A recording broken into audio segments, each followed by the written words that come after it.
Dame Dash is a legendary figure in hip-hop who helped launch the careers of Jay-Z and Kanye West. He went from growing up in Harlem, learning how to hustle as a kid, sweeping floors and selling newspapers, to building multiple businesses and becoming one of the wealthiest men in hip-hop.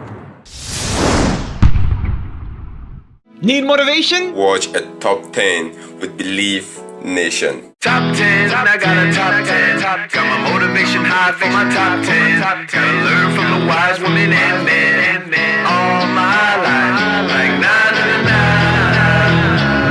9. For my top 10, 9 and 9. This one's for my top 10.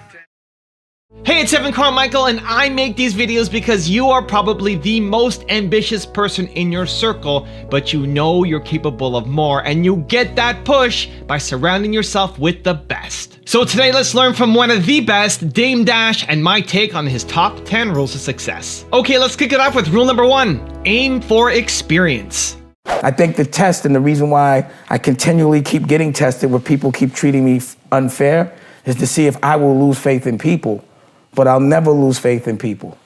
I'll always try to invest in things and people that inspire me regardless, because my agenda is not really to rob you, it's just I'm actually getting something out of it. So, you know what are you getting? It's pretty interesting because you've had... Experience, the experience. Like I said, if somebody makes a record and it's a historic record and I was in there while it was made, how many people would pay to be in the room with Jimi Hendrix when he made, Purple Haze? Would you? Yeah. I would.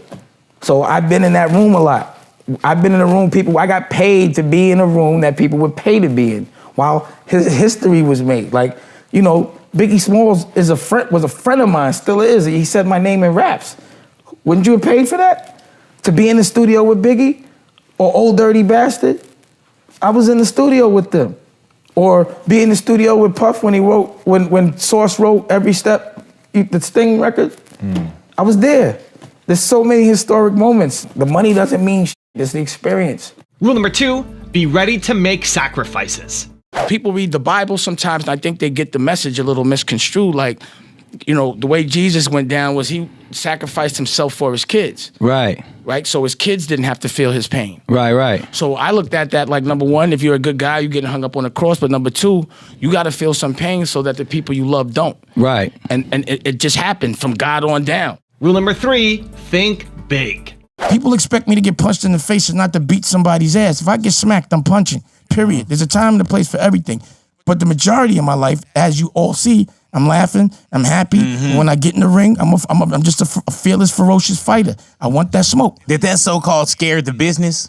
What business? Just like, the entertainment. I'm not in that business. See, we in 2 different vibrations. I'm not in the soldier business. I'm in the general business. I'm not in the slave mentality business. I'm in the master mentality business. We playing 2 different games. When I look at something, I don't say, how do I buy it? I say, how do I make it? You feel me? When I look at, I'm gonna make a TV show, I gotta have a network. I'm not making a record, I gotta have I don't look at things in that variation. I can't. I never have. I don't look at nickels. I only look at weight. I can't see nickels. I can't talk nickels. Yeah. Rule number 4, find your happiness. Define what you consider wealthy. Wealth is happiness completely. It's how much you laugh and how much the people you love laugh. And that's really what love is, and how much time you spend. Like sending money back to somebody like a child, it's not considered love because kids don't care about money. I remember when I was a child, all I wanted for Christmas was for my parents, for my moms to get back with my dad. And I wasn't able to give that to any one of my children. So I still have work to do. I haven't hit that wealthiness because I haven't been able to take that most important pain to a child and take that away from my children. I haven't broke that cycle. That would be wealth. If my children don't have to pick a side, if they don't have to watch us fight, if they don't have to tune out because they don't want to hear us argue. You know what I'm saying? What's going to be the secret there? What have you learned that you'll apply? Finding the right woman for the right reasons. So it's great because I was really able to recognize it in Raquel. But I was like, nah, this time I'm staying. We're doing everything together. All that. I enjoy this too much. So it's always looking at it from my kid's perspective, my woman's perspective. I think I've learned to take my eyeballs out of my head and put it in theirs for a second to see what they see and what would make them comfortable over me. As a boss, your job is to think about your business and your staff before you think about yourself. It's the same thing a dad does, or the head of a family. So I guess me being conscious of these things at 47, being evolved enough to take the time to appreciate that's to me is wealth. You know, uncompromised, great quality of living. Like, I prefer not to have to live in a house that's not big and all the luxuries that I've worked so hard to get.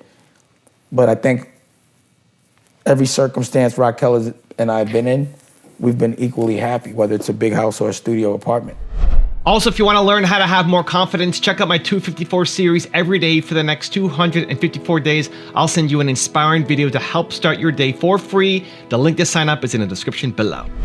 You know, and the one thing you have to really never do is compare yourself to other people. Absolutely. That's the one thing you can't do is judge your success to someone else's. I never wanted to be a part of a crowd. I always wanted to be an individual. I hated when everybody looked the same. So it was corny to me to like something because somebody else liked it. So I was like that guy that was like, if you like it, I'm not gonna like it. Rule number 5, help others.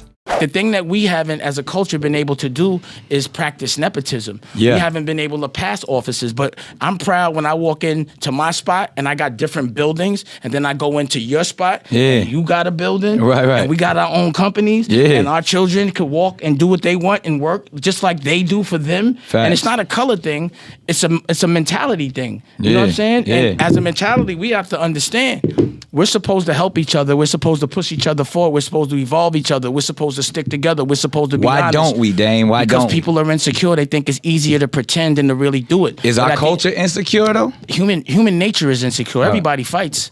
It's not just us that fight each other. Right. The whole world fights each other. Our whole mentality is slavery. Rule number 6, control your environment. Everyone has an apartment, right?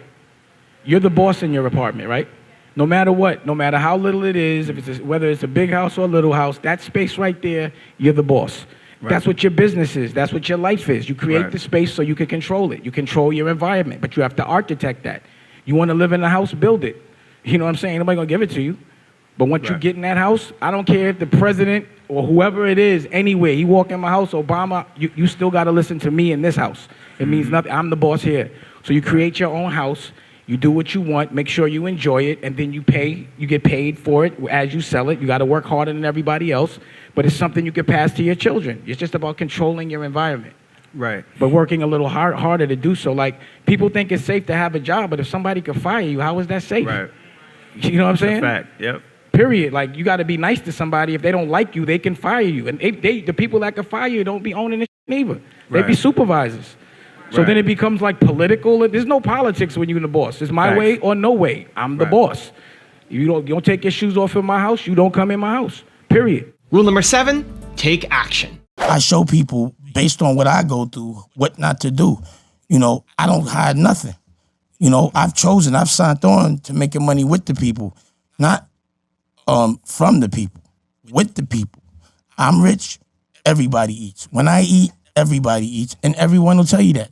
That's the problem. Like, if I help 100 dudes and 10 run off, all right, but I'm not going to help the other 90. Yeah. There's always going to be thieves, insecure people that want to pretend they did something that they didn't. They always do. You know, that's why guys like Brian White and Josh Weber and Mike Munster try to pretend they directed my movie and I made it because I did something so cheap and so good that they were like, oh, I got to have this. And then they want to paint a picture. Like, they always try to make a good guy look bad, just so that they don't look bad. But, you know, it happens. These people are weak, and it doesn't matter what people think. It doesn't matter what people say. It doesn't matter. All that matters is what they do. All that matters is action. Everybody always worry about my tone. Worry about what my action. What's my action? What I say. What do I do? Now, everybody want to talk nice, but don't do shit. Everybody want to talk about things, but don't have any solutions. But they talk so militantly, but they just saying what's popular opinion, but they have no solutions. I come with a solution, and I fight frontline like a king, because a king fights with everybody. I fight. I don't never send somebody to do something I wouldn't do myself. I'm about that action. I gotta be. I gotta lead by example. Rule number 8, take responsibility. Why did the death of your mom affect you so much, and exactly how did it affect you? Well, number one, at that age, it was the only thing I was scared of, and it happened. So once... Why did it scare you? I mean... Because that's what I love my mother more than anything. You know, I was a kid that went to camp and was homesick. You know, when she went out and came home late, I would be like, you know, she was all I had. My mom's, you know, I was the only child. from my mom's.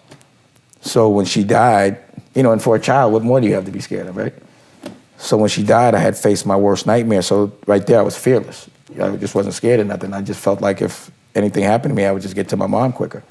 And at the time, I had no kids, so it wasn't really like I had anybody to worry about but me. But then also, I was like, but if I'm gonna be on this planet, I'm gonna have to, you know, take care of myself just as good as my mother took care of me. And so at that point, I had no choices. You know, I had to make money to eat.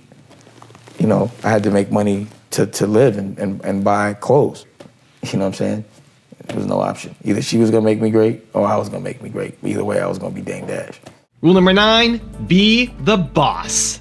Some of us acting like bosses, Right. but some of us really are. Right. Some of us looking like bosses, Right. but some of us really are. Nigga, if you a boss, where's your office? And it better be yours, you better be paying the rent. Let me Right. see some P&L. Let me see you pay some employees.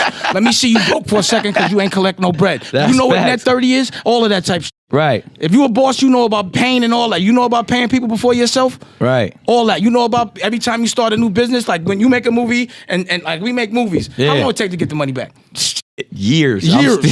Nigga, how they gonna A call? decade. Look, think about how the bullshit is. Like everyone knows, like this kid puts his own money up, even for his own movie, $1 million Yeah. of his own. Yeah. But he's broke. Yeah. You know why I'm broke? Because I got money in equity in businesses. Like I don't want to drop records. I drop businesses. You understand what I'm saying? Facts. Like I sell companies like niggas sell records. That's Right, my right. game. I play a different game. Right, right. So when niggas say how many records you sold, I don't know how many companies I sold. I sold Rockaway, I sold Rockefeller, Yeah. Boy. I sell companies. There's men that don't sell companies their whole life, don't know what it Y'all means. sell records, don't I know the sell problem. companies. And I do. Ooh, bars. But it's true.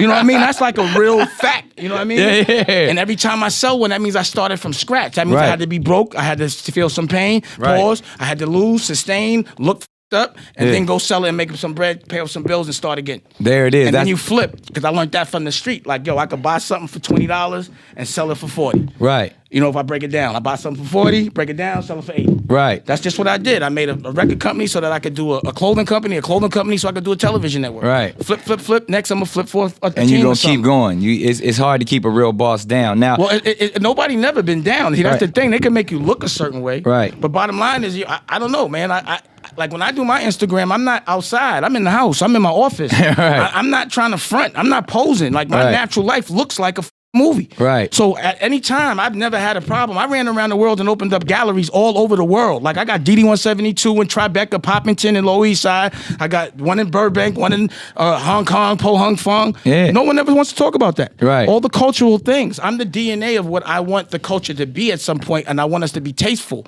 I Right. want us to be evolved. Right. I want us to deal with things like men, not emotion. Right. I want us to really be rich, not look rich. I want us to be friends. I want us to stick together. I want us to take care of our kids. I want us to take care of our women. I want that to be cool. I want selling out to be sucker shit. I want looking the other way to be sucker shit. Yeah. I want treating women bad to be sucker shit. Right. I want f***ing with little girls to be sucker shit. I don't want people to be f***ing with people even though they do f***ed up shit. Looking the other way gotta stop. You gotta be accountable. why are you know, cats people- scared to have them conversations, Dane? Why are I cats don't even scared know. to say I don't. what You ask me about fear, and I don't even know what that is. The only Right. thing I fear is fear. So you asking me about a concept I don't understand. That's no bueno. That's not even a Because language I cats speak. don't want to talk. People will hide and just follow Listen, and when you chase. when you Like, speak except boss, for people like when you. you speak boss, you don't understand fear. What language is that? Fear.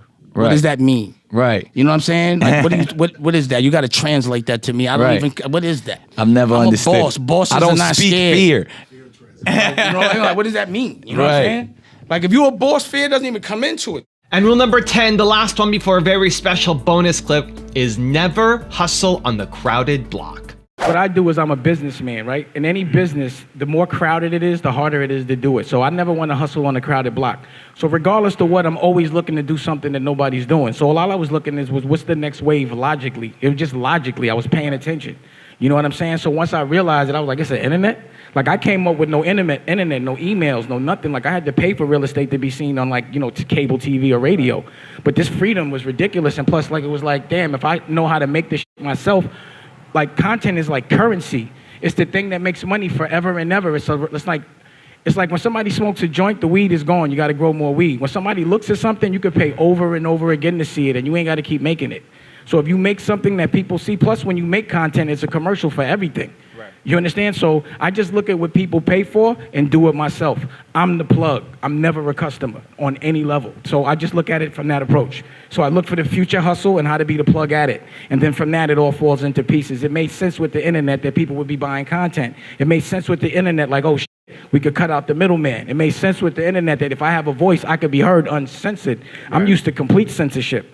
So it made sense to do it on my own. I did all of it on my own without this shit. So could you imagine what I'm gonna do with this? I started sitting by the pool and smoking weed. It was like, I gotta slow down. Now I've got a really special bonus clip that I think you're gonna enjoy, but before that, if you're still here watching, I wanna celebrate you. If you commit to taking action after watching this video, we don't just watch videos, we do something about it. Give me a hashtag believe down in the comments as well. I grew up, like I was born, or like I lived on 109th and 1st, which is 1199. That's where Dave East is from. And Cam was there as well, Malik Yoba, a lot of people with it. But I used to hustle on 142nd and Lenox. And the ideals on that block is just, you're so tough about love. You do anything for your brothers and people. It's just, the bottom line is the world makes things happen to you and you survive certain things, and so other people don't have to go through it. That's our job. I just think I figured out that the way to be loved is to give love. And unless you know how to love yourself, you don't know how to give it. And I've been a person that's been making people. I've been in one-way relationships where I make people rich and they don't make me shit. You know, I give them a platform and they don't give me shit. And sometimes they kick back and sometimes they don't, but my agenda is never money. My agenda is inspiration and what I think that vibration is going to do for the rest of the world in that moment. And once I don't like it no more, I do something else. So you got to think about something, man. Like, it's not normal that a guy could just do fashion, just do music, just do electric cars, just open up art galleries, just direct. Yeah, everything I do, and I just put out a rock record. Like, I do everything. I think I'm superhuman. I know I'm superhuman because I do things that other people don't. So I'm superhuman, and I'm going to embrace that. And that means I'm a superhero, and I don't have regular problems, and I'm not going to be mad at what regular people are mad at or people that aren't doing what I'm doing.